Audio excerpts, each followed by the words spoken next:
বিসমিল্লাহির রহমানির রহিম। বিসমিল্লাহির রহমানির রহিম। আমি মোহাম্মদ কামরুজ্জামান আল্লাহকে সাক্ষী রাখিয়া শপথ করিতেছি যে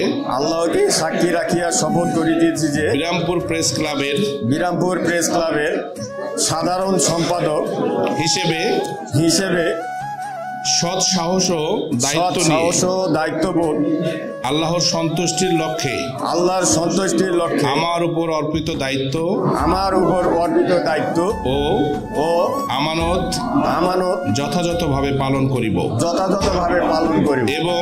এবং সংগঠনের বিধি বহির্ভূত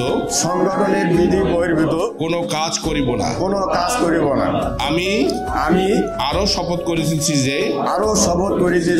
বস্তুনিষ্ঠ সাংবাদিকতার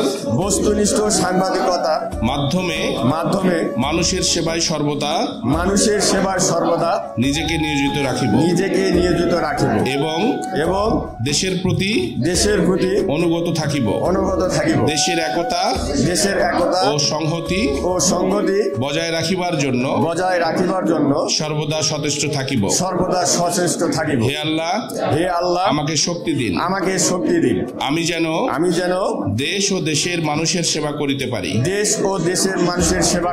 আল্লাহ তাআলা আমাকে এই ওয়াদা পালন করার তৌফিক দান করুক।